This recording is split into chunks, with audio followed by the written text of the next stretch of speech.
Hello friends, स्वागत है आपका हमारे यूट्यूब चैनल में। चलिए आज हम बात करने वाले हैं सबसे बड़ी और सबसे अहम खबर की। मैं आपको बताने जा रही हूं जो वीडियो बहुत ही तेज़ी से सोशल मीडिया पर वायरल हो रहा है।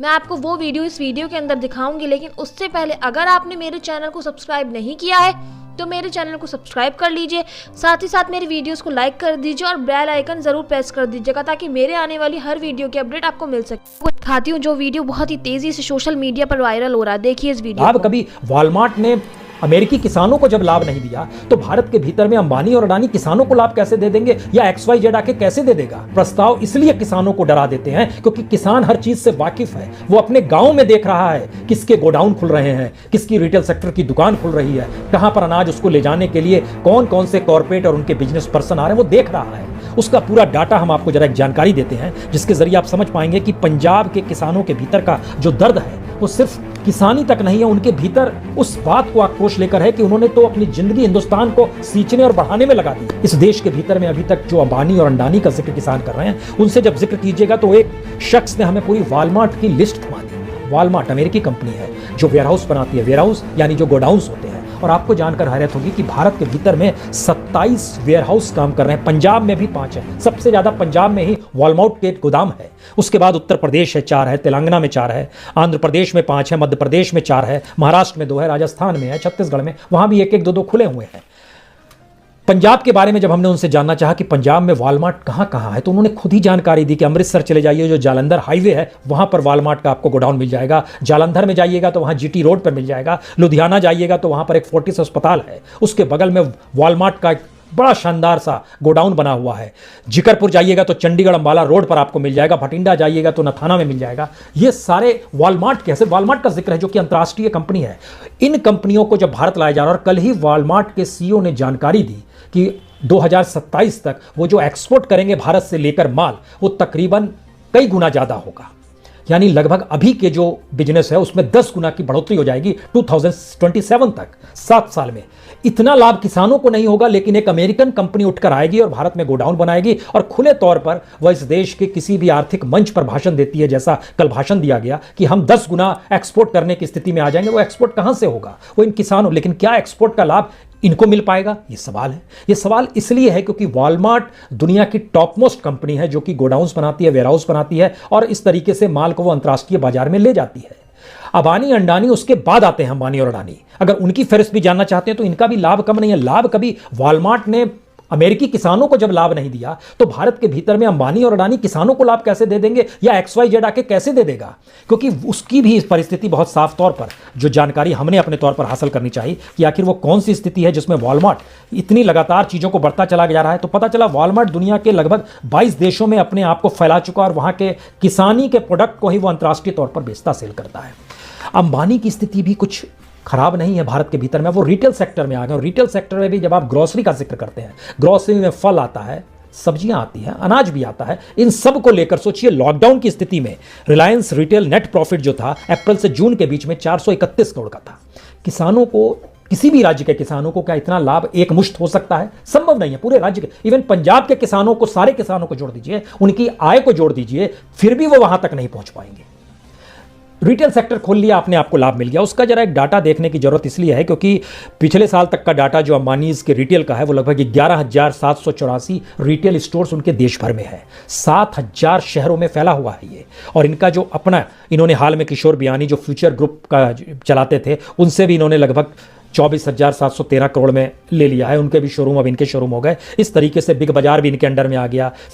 जो भी तमाम फ्यूचर कंज्यूमर चेन है वो अभी इनके हिस्से में आ रही है। ये सारी चीजें बताती हैं कि रिटेल रेवेन्यू जो ऊपर बढ़ा है अंबानीज का, वह 24.8% बढ़ा है, यानी 1,62,936 करोड़। किसका बढ़ा है? जो प्रोडक्शन नहीं देता है, जो खेती नहीं करता है, जो किसानी नहीं करता है, उन मालों को रख के उसको बेचने की स्थिति में जो आता है उसका बढ़ा है। अब आप सोचिए कितना डिफरेंस है। किसान को जो कमाई होती है और जो उस माल को उठा के अपने यहाँ रख लेता है उसकी जो कमाई होती है, दोनों में कितना बड़ा अंतर है।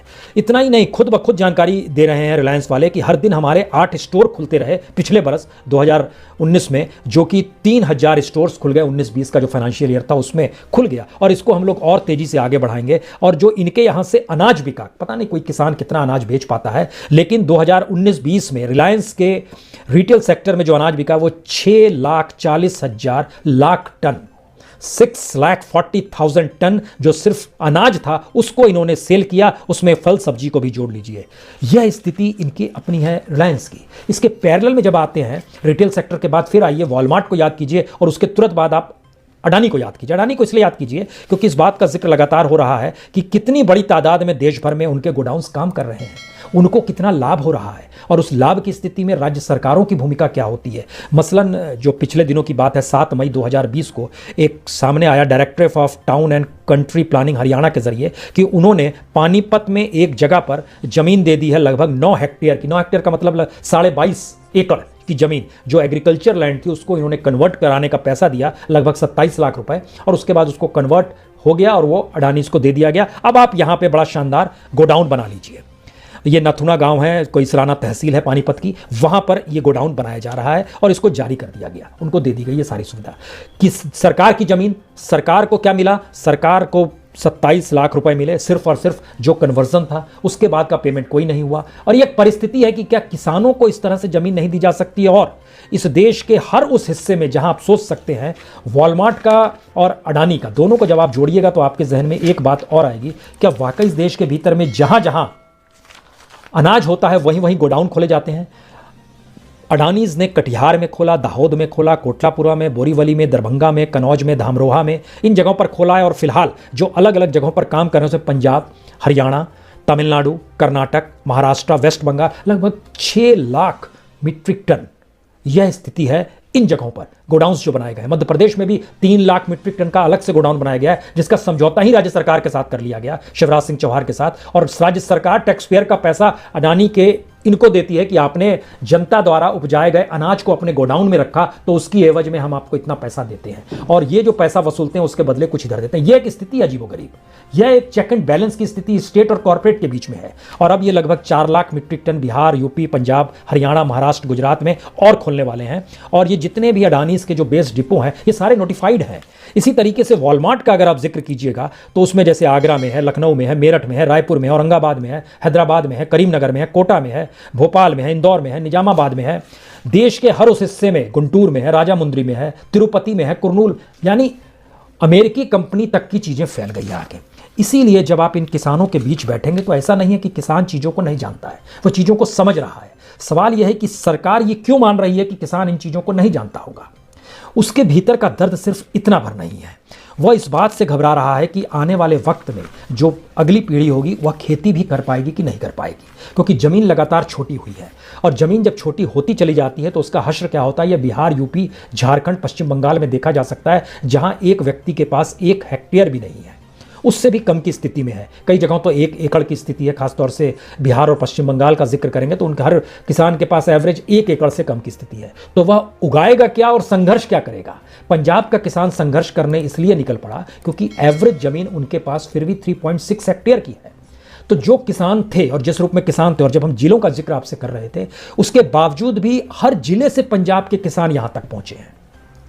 और इनके भीतर का दर्द इसलिए बार बार डराता है क्योंकि जो एहसास ये समेटे हुए हैं उसमें इनको लगता है कि जिस दिल्ली में हम लोग एक वक्त शरणार्थी बनकर आए थे, उसके बाद देश के अलग अलग हिस्सों में चले गए, उस दिल्ली की चौखट पर बैठकर हम यहाँ की अपनी सत्ता से कुछ वैसा ही गुहार लगा रहे हैं जो एक वक्त माउंटबेटन को लेकर कहा जा रहा था कि वह कम से कम शरणार्थियों के बारे में कुछ फैसले तो ले लेते जो इधर से उधर जाएंगे, क्योंकि 1.5 करोड़ लोग इस पार से उस पार 1947 में हुए थे। 5 लाख से ज़्यादा लोगों की हत्याएं हुई थी।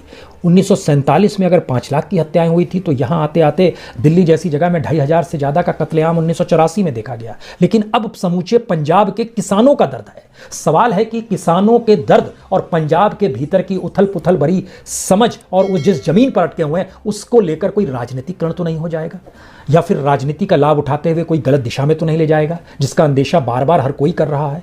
या फिर किस देश के भीतर में एकजुटता एक नए तरीके से निकल कर आएगी जो बताएगी कि इस देश को जिन्होंने बनाया बनाया है, जिन्होंने गढ़ा है, कम से कम उनके साथ तो ईमानदारी बरती जाए। आज हम इस बात का जिक्र इसलिए भी करना चाहते हैं क्योंकि आज ही पश्चिम बंगाल के गवर्नर जगदीप धनखड़ साहब, उन्होंने एक बात कही ममता बनर्जी को लेकर। उन्होंने नाम नहीं लिया, लेकिन उन्होंने क्या कहा पहले उसको सुनिए। उन्होंने कहा, मैडम भारत एक है, भारत की आत्मा और नागरिकता एक है। यह जो खतरनाक खेल है कि कौन बाहरी है और कौन अंदरूनी, आप इसको त्याग दीजिए। आपने संविधान के तहत काम करने की शपथ ली है। अगर पश्चिम बंगाल के राज्यपाल जगदीप धनखड़ की तरह उत्तर प्रदेश के राज्यपाल भी हो जाए, गुजरात के भी हो जाए, हर जगह के हो जाए, और राज्यपाल इस भूमिका में आ जाए और सुप्रीम कोर्ट भी अगर इस भूमिका में आ जाए कि संविधान ने जो अधिकार नागरिकों को दिए हुए हैं उस अधिकार की रक्षा करने के लिए हमारा भी कुछ दायित्व है, तो हम केंद्र सरकार को भी नोटिस भेज सकते हैं। अगर इस भूमिका में सभी आ जाएं तो फिर इस देश को कौन बिगाड़ सकता है? और देश को सियासत कुछ भी कर ले, वो कुछ नहीं कर सकती है। लेकिन मुश्किल तब होती है जब खुद पर चोट आती है तो खुद जागते हैं। दूसरे पे चोट करते वक्त यह एहसास नहीं होता है कि ये गलत कर रहे हैं। ये हर जगह कमोवेश इस देश के भीतर अगर ऐसी स्थिति आ गई तो मतलब यह है कि जिसके हाथ में ताकत है उसी का कानून चलेगा। यह स्थिति आ जाएगी और यह स्थिति एक ऐसी अराजकता की परिस्थितियों में ढकेल देती है जहां पे नियम कायदे कानून मायने नहीं रखते हैं, जहां पे 2 जून की रोटी और जिंदगी की त्रासदी भी कोई मायने नहीं रखेगी। और शायद यही वो परिस्थिति है जिस बात का जिक्र जगदीप धनखड़ साहब के बारे में जानकारी दें। पहले ये जनता दल में थे, 1989 में जनता दल की टिकट पे राजस्थान के झुंझुनू से जीत कर आए थे। फिर 91 2 साल ही रह पाए थे, फिर 91 में फिर इलेक्शन हो गया था, तब ये चुनाव नहीं जीत पाए थे। और जनता दल के बाद से बीजेपी में आए और बीजेपी में जो कुछ हुआ, जिस तरह से हमला हुआ कल, जाहिर है उसकी भर्त्सना होगी, भर्त्सना करनी चाहिए। लेकिन इस देश के भीतर में जिस तरीके से कौन बाहरी है कौन अंदरूनी है, जो देश के भीतर है वो बाहर चला जाए, एक ऐसी परिस्थितियां बना दी गई और उसको एक कानूनी तो नहीं कहिए लेकिन सत्ता का नैतिक दबाव भी मत कहिए, सत्ता द्वारा नैतिक मान्यता तो दे दी जाती है इस तरह की अराजक सोच को। वह इस देश में कानून की तरह काम करने लगती है और थानेदार हो या फिर सुप्रीम कोर्ट में बैठा हुआ जस्टिस क्यों ना हो, वह उसके फैसले उसी रूप में नजर आने लगते हैं। लगता है ये सत्तानुकूल है और ये परिस्थितियां आ गई हैं। इसीलिए जब आप किसानों के बीच सिंधु बॉर्डर पर जाएं तो वहां पर लंगर नहीं देखें, वहां पर पीने पानी की क्या व्यवस्था है, पानी पीने की क्या व्यवस्था है, यह मत देखें। वहां पर कपड़े धोने के लिए मशीन ले आई गई है, यह भी मत देखिए। यह भी मत देखिए कि वहां पर किस तरीके से गुरुद्वारा भी बना दिया गया। यह देखिए कि उनके भीतर जो हिंदुस्तान बसा हुआ है, जो भारत बसा हुआ है, और जिस संघर्ष को 1947 से पंजाब लगातार झेलता हुआ आया है, उस दर्द को समेटे वो एक किसान, जो सबसे पहली और न्यूनतम जरूरत थी इस देश की भी और शायद पंजाब के लोगों की भी, किसानी से ही यह देश आगे बढ़ा है। भारत नदियों का देश है। पंचाली कहां से आई थी? पंच नदियों से निकलकर नाम पड़ा था। आप इतिहास में जाइएगा, सांस्कृतिक मूल्यों के तहत जाइएगा, या फिर इस देश के आप सत्ता से हटकर आप सांस्कृतिक मूल्यों के साथ साथ इस देश की धार्मिक मान्यताओं को भी टटोलिएगा, तो भी आपके जहन में यह सवाल आएगा। और संयोग ऐसा है कि आज एक तरफ बंगाल है, दूसरी तरफ पंजाब है, दोनों ने विभाजन के दर्द को बाखूबी भोगा है।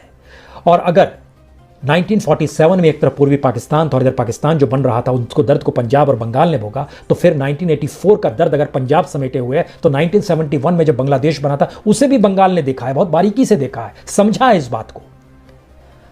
इसीलिए इस देश को बचाने की लड़ाई कैसे लड़ी जाए और इस देश को अपने भीतर समाहित कर कर अपने लिए न्याय की गुहार करना, 2 जून की रोटी भविष्य के लिए व्यवस्था करना, और शायद इस देश को समृद्ध बनाने के लिए जो सिस्टम काम करना चाहिए वह उस बाजार पर निर्भर होगा जो बाजार सिर्फ पैसे वालों का होगा, या फिर इस देश में जो उत्पादन से जुड़ा है, जो मेहनत मशक्कत करता है, इस देश को बनाने की दिशा में अपना जीवन तिरोहित कर देता है, वैसे लोगों के जरिए देश बनेगा। पूंजी से बढ़ेगा तो कल कोई दूसरी ईस्ट इंडिया कंपनी आ जाएगी, या इस देश के भीतर से ईस्ट इंडिया कंपनी कुकुरमुत्ते की तरह लगातार निकल रही है, निकल ही रही है, वो तब्दील हो जाएगी। इसीलिए जब ईस्ट इंडिया कंपनी 1857 का जब पहला विद्रोह हुआ भारत के भीतर में, गदर कहिए, युद्ध कहिए, जो पहली बार हुआ, और उसके बाद जब ब्रिटिश सत्ता ने संभाला तो ब्रिटिश सत्ता ने एक व्हाइट पेपर निकाला था। उस व्हाइट पेपर में ईस्ट इंडिया कंपनी ने किस रूप में गलत काम किया उसका एक कच्चा चिट्ठा था। उस कच्चे चिट्ठे को इतिहास की किताबों में वो दर्ज है, मौका मिले तो जरूर पढ़िए, और तब आप समझ पाएंगे कि मौजूदा वक्त में भारत के भीतर में कॉर्पोरेट्स की भूमिका राजनीतिक सत्ता से मिलकर ईस्ट इंडिया कंपनी से भी ज्यादा विभत्स स्थिति में इस देश को लगातार लिए जा रही है। बहुत बहुत शुक्रिया।